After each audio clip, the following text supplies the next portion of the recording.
Struggle T V میں خوش آمدید۔ پچھلے ہفتے میں نے خواجہ آصف صاحب کے نام ایک خط لکھا تھا جو روزنامہ جدوجہد پہ پوسٹ ہوا۔ اس خط کو سوشل میڈیا میں تھوڑی پذیرائی ملی، میں نے سوچا میں اسے اسٹرگل ٹی وی کے ناظرین کے لیے بھی پیش کر دوں۔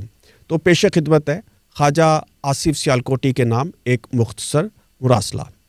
خواجہ صاحب السلام علیکم، امید ہے آپ خیریت سے ہوں گے۔ آپ نے حال ہی میں جیو ٹی وی پر بیان دیا جس میں آپ نے فرمایا پاکستان نے جن طالبان کے لیے الزامات برداشت کیے آج وہی اسرائیل اور ہندوستان کے ساتھ کھڑے ہیں۔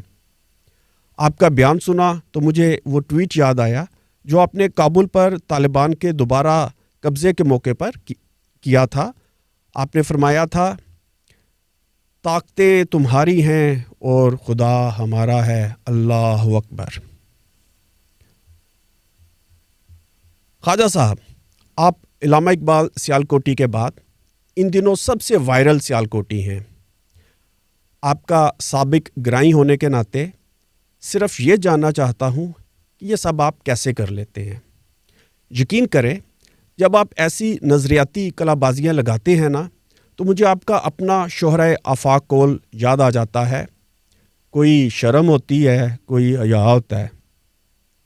مصیبت یہ ہے کہ میرے ایسے ناچیز جنہیں علاقائی سیاست کی ابجد تک نہیں معلوم، وہ بھی ماضی میں یہ نکتہ اٹھایا کرتے تھے کہ جن طالبان کو آپ نے اسلام آباد میں ریاست کا داماد بنا کر رکھا ہوا ہے، اگر وہ ہندوستان کے ساتھ مل گئے تو کیا کرو گے؟ ان دنوں آپ شور مچایا کرتے تھے کہ ہندوستان نے افغانستان میں 40 قونصل خانے کھول رکھے ہیں۔ یہ وہی طالبان تھے جنہیں بچانے کے لیے پاکستان کو بارود کا ڈھیر بنا دیا گیا، اور خیبر پختونخوا پر ابھی تک ڈرون کرائے جا رہے ہیں۔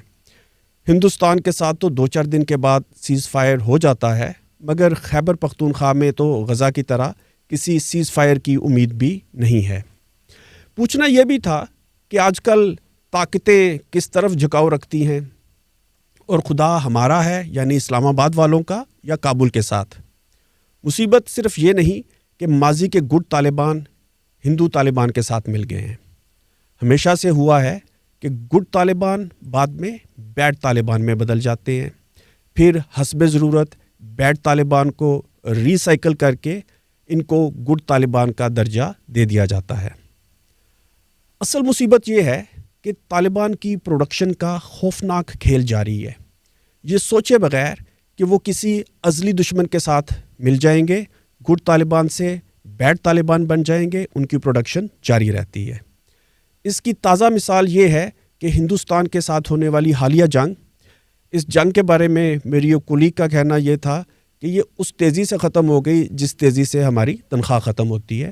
خیر، ہندوستان کے ساتھ ہونے والی حالیہ جنگ کے دوران قومی اسمبلی کے فلور پر آپ نے فرمایا کہ مدرسے کے طلبہ ہماری سیکنڈ لائن آف ڈیفنس ہیں۔ آپ کے پڑوس والے حلقے سے احسن اقبال انتخابات میں حصہ لیتے ہیں۔ اسی سیکنڈ لائن آف ڈیفنس کے ایک مجاہد نے ان پر برا مسلمان ہونے کے الزام میں گولی چلا دی تھی۔ پشاور یونیورسٹی میں پڑھانے والے میرے ایک دوست ڈاکٹر عرفان اشرف نے مجھے بتایا کہ اسلام آباد میں ہونے والے کسی مذاکرے میں Ahsan Iqbal second line of defence کا بھرپور ڈیفنس کر رہے تھے۔ ایسا نہیں کہ یہ سب باتیں آپ کو معلوم نہیں۔ حزب اختلاف کے دنوں میں آپ بھی یہی باتیں کرتے ہیں۔ سیکنڈ لائن آف ڈیفنس دراصل فرسٹ لائن آف ڈیفنس کی ایکسٹینشن ہے۔ مدرسے اور پی ایم اے میں صرف یونیفارم کا فرق ہے، سوچ کا نہیں۔ سیکنڈ لائن آف ڈیفنس کا مقصد کسی ازلی دشمن کو روکنا نہیں۔ ایسا کوئی دشمن ہے ہی نہیں۔ اس سیکنڈ لائن آف ڈیفنس کا مقصد شہریوں کو قابو میں رکھنا ہے، خوف کے ذریعے، سیکنڈ لائن آف بدماشی کے ذریعے۔